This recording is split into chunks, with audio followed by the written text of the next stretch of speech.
Hello, you wonderful people, and welcome to another episode of Super-Fanta-Fi. This big show where we talk about TV shows of the supernatural, fantasy, and or science fictional genre. For today's episode, I'm going to talk about Scavengers Reign, Season 1, Episode 11. Great episode, the penultimate episode. A lot of really interesting things went down in this episode, so let's break it down. I was curious when we had the opening where it's like Ozzy landing on the planet. I was like, are we going to get like everyone's beginning days? Because we didn't get that at all. But I think this was just more so for the Levi of it all. It's interesting too because, I mean, who knows? The Levi didn't talk at all until after, like, that's when the real strange stuff happened. But maybe it was just a show choice not to have the Levi speak in those moments, because like Ozzy's talking to it, but we don't see those conversation moments. It's just interesting that it's just kind of doing its job and not talking at all. But we see that it picks up a plant, and that plant is what jump-started everything. What's so interesting is that the Levi went out of its way to pick up the plant in the first place and analyze it and decided to pick it up. Maybe on some level that's a little bit of Fiona written in their DNA and their code that made it do that. Maybe it's just like, oh, what is this thing? Like, it kind of shows that Levi might have been a little different to begin with. But it's like, it definitely is way different. Maybe it sparked something. Maybe that plant, what came off of it. Could we see that it ends up intersecting with the Levi's, like, circuitry of its mainframe? But it's like, maybe there was already something there that was awakened by the plant or what. But the fact is, it even went out of its way to pick up the plant. It got distracted from, it was in the middle of doing labor. And then, like, so, like I said, it feels like there was something already there. I mean, maybe it was always just meant to be that what was already there, like I said, would grow from a spark into a giant flame. But either way, I was not expecting the next time we see Levi, it wouldn't be with Ozzy, because like, I thought, oh, Levi would meet up with Ozzy, but no, it's actually Ursula who runs into the Levi. And obviously not all its parts were in the water because it was pretty scattered. I'm sure not everything landed in the water, but it's also piecing itself back together with like foliage and plants and stuff there, which I guess is supposed to be a little symbiotic, because we saw it a little symbolic, not symbiotic, symbolic of there a couple episodes back where we saw Levi had this dream of almost being like having like this like almost like plant-like flesh kind of made, and now it's coming true. It's almost like it foresaw it, but it was also because Levi wanted to be a little more human, and this was almost its way of giving itself flesh.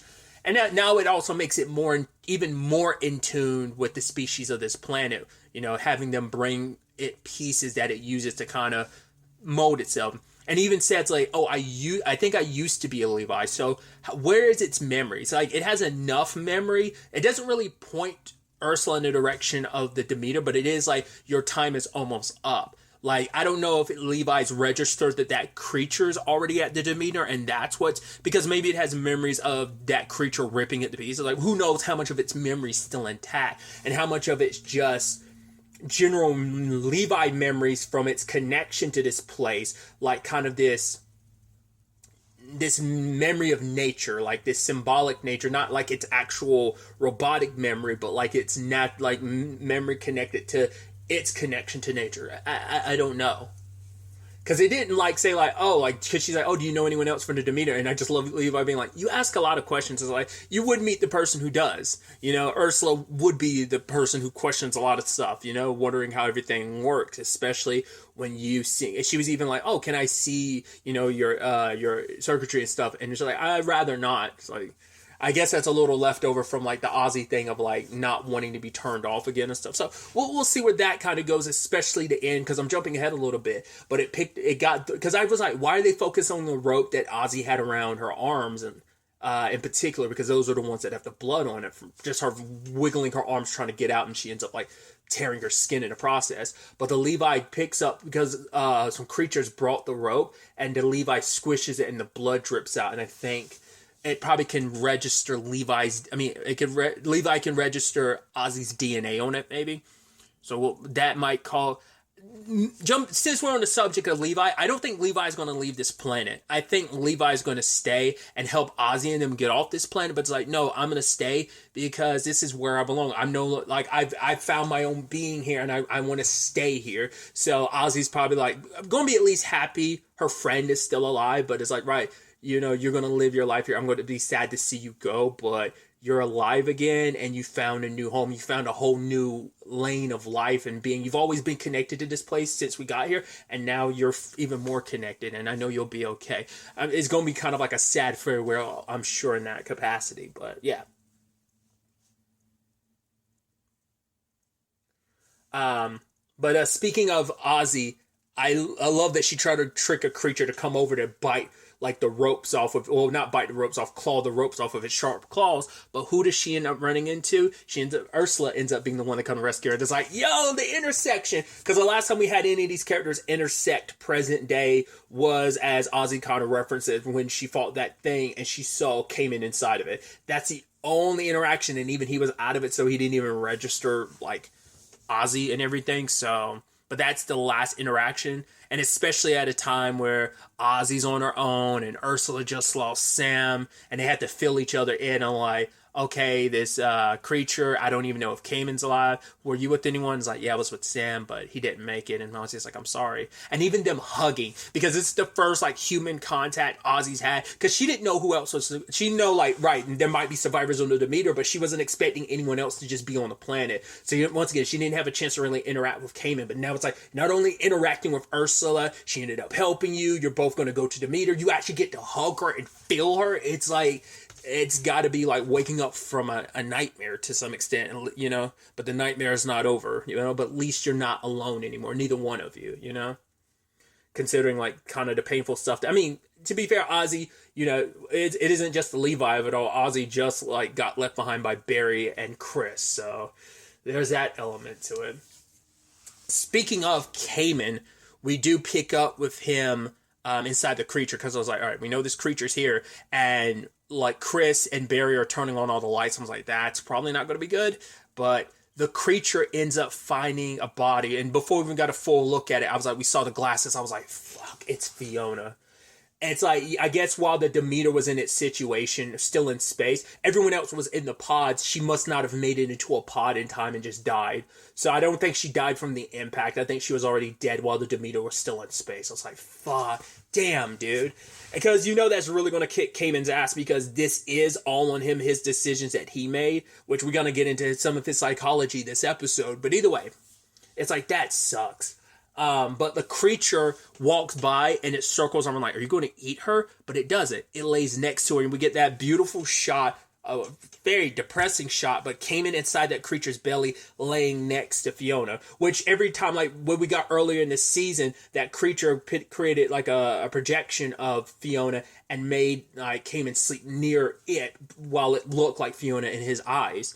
And now it's representing itself like, what this thing wants, what it's trying to do is, I mean, it wants to feed, but what is it doing now? It feels like it is trying to help Cayman in some extent. I guess it's trying to like ease his pain about everything, the past, but it represents, it's like, I don't know if it's like its psychic powers are like, its psychic powers do whatever, it's like, right, I need to do whatever it takes to get inside your head. Now, whether it's I put you in a blissful trance or whatever, but my powers manifest your memories, and however they come about, that's on you. How it manifests for you, that's on you. That's not me actively doing it. It feels like it is, but maybe this thing doesn't have as much control as I think. It's just kind of like, and here's a telepathic blast. Your brain makes of it whatever it does. Like, it's more on you. It gives you the jump start. Your brain is the one that kind of ignites all the synapses to form whatever it makes you see. So maybe it's more on Cayman than this thing provides the push, but everything else is just Cayman. Maybe. But Fiona talks about Cayman, about how, like, right, your brain has always been bad. You've never cared about anyone else, even showing that memory. Either that's just his guilt manifesting that way, because we saw that's not how I guess it's like a thing of, you were such in a rush, you didn't bother to check, like, wait, I need to make sure Fiona's okay. All he cared about was his own survival, and then Fiona showed him, he's like, oh, Fiona. Like, he didn't check to see if she was okay. It was just about his own self. Like, maybe, once again, it's probably about his guilt, because we saw that scene, but to be fair, that was like one perspective, but that was kind of from his memory, so I wouldn't, but it's like, it's supposed to be his guilt eating away of him. It's like, yeah, you didn't care about anyone else, you just left. You were fine with kind of leaving Fiona behind, leaving me behind. And even, but going back to it, like saying he had a bad brain, I guess it's supposed to represent, like, there's always been something a little wrong with Cayman on a mental scale, like the reason why, like, something just never, like, not everything's, like, I don't want to say it in any insensitive way, but it just like we'd seen that like Cayman just always seemed a little like angry and lost and a little maybe off, and I think maybe that's what it is. It's just it might be like a bad chemical like balance in his brain. I mean, that's what a lot of that comes down to. It's just like sometimes people's brains are just like in that regard, like it could be like a chemical imbalance, or just his brain is wired. Not only I don't even want to say the word wrong. That's wrong to say. It's just wired differently, and maybe he just gets angry easy, and he just lashes out. You know, maybe it feels like that's kind of indicative. That's why I was like, we kind of getting a little into his psychology, or maybe that's just how his brain is like mapped out chemically. It's just manifests that way. But the thing kind of the creature goes on a bit of a warpath the moment Chris and Barry set off the charges that cause an explosion, and Fiona's body gets crushed underneath like a pipe from the ceiling, because we see like the blood trail. It's either like a byproduct of the creature when it was blown by, because it was laying next to her, so it's most likely that it slid and like crushed her body and maybe pushed it closer towards the pipe fell or whatever, but her body's gone. All we see are glasses, and it pissed off the creature. Because I guess the telepathic way doesn't work just one way. It works both ways. So I think this thing is feeling what Cayman would feel, because it has a connection to Fiona because of Cayman. So it psychically connects it to its, not, I guess, prey, but once again, we don't know how it viewed. Like, I always assumed it viewed Cayman in just kind of like a tool, a useful tool capacity, but that moment just felt like it got irritated. And part of me wonders, is that why it ripped Levi apart? Because it was pissed at Levi, because it's like, oh, you sound like Fiona, but you're not. Because what did Cayman say? He was like, Fiona? And I think that thing kind of saw Levi as like, you're not Fiona, you're an imitation, and that's why it killed or ripped Levi apart. That's interesting that ends up being kind of this thing psychology of like how it works, because it is cyclically connected. It's like, it's kind of like it's a wild example to make, not really a wild one, but if you're caught up with Stranger Things, it's kind of like the Vecna thing. Vecna can get in your head, but you could also like bounce into like Vecna's world too, because like when Vecna opens his way to your mind, he leaves his mind open for you can go in too. Kind of almost like 11's, piggyback situation, no spoilers and stuff, but that's the closest thing, like in like pop culture wise, I feel like I could potentially like relate to this creature kind of being like the Vecna of it all, and Cayman being kind of its victims of just like the mental connect of like, yeah, I can connect with you, but you can also connect with me. Just kind of the whole, I was just trying to give some pop cultural reference that might kind of equate to what that dynamic is. But either way, because we do see that Barry is having a conscience about the whole situation. He wants to wake people up, but Chris is like, no, that's not what we're here for. Let's get on the ship and then like blow open the door and open it up. But even he was like, no, we can go wake those people up, right? Or because I'm sure Ozzy would want them awake. It's like, yeah, but and Chris is saying like, right, if it was meant to be, it was meant to be. Like, we didn't kill Ozzy, so if she's meant to come back here and wake him up, it'll happen. It'll be fine. But it's like, that's not us. It's like, right. Because once again, Chris tried to make it seem like, oh, this will be good for the colony. Because I didn't think about it at the time, but it's most likely a situation, but I'd said this last episode of, most likely they'll sell this stuff to the colony and make a quick buck off of it, and probably raise their name and their reputation, and maybe they'll make a pretty penny off it. I feel like that's what it is, but it's like, because they kept trying to push it like, oh, people will benefit from this, and it's like, well, you're more so looking out for yourself, because it's like, screw the people that are here that could use your help, you're helping other people instead. But it's like, most likely you're helping yourself, you're helping those other people because it could be worthwhile helping you in the long run. And I guess karma came back to bite them in the ass when the creature showed up. But yeah, because even Barry picked up a flower that Chris was like, yeah, take that. We could probably give it to Terrence's family. It's like, it feels like kind of so, I mean, not even seems like, it is so sad that was kind of an afterthought. You're like, right, you're so busy trying to get off the plane. All right, probably pick that flower. It's pretty.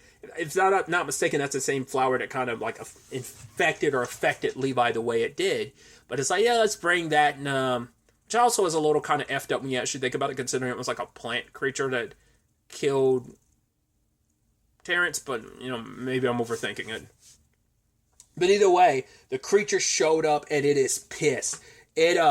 So I was like, oh boy, is Barry? I was like, is Barry really about to be the one to go? Luckily, Chris threw the detonator, the detonating device. Granted, it didn't blow up in front of the creature because once again, you gotta like distract. Well, this thing is multi-talent because it's up there, has Barry floating. It's twisting his neck, about to kill him. Just like, once again, I can't blank. I'm blanking on home dude's name, but from the demeanor that got his neck snapped in front of Cayman. Barry's about to be a repeat of that, but at the same time, the thing had enough like power to like also catch it and throw the detonated device. Luckily, it's got quite the radius, so it still hit it. Barry and Chris get away, but this thing ain't about to let them go. So now it is a situation of like, what do they do? And Chris probably doesn't really know. It's kind of like, once again, it's karma biting them in it. It's like, maybe if they were with Ozzy, who would have warned, like, well, she did already say, like, I don't think they correlate that this is the same creature. Ozzy was like, oh, I know what did this, and I don't want to be around it.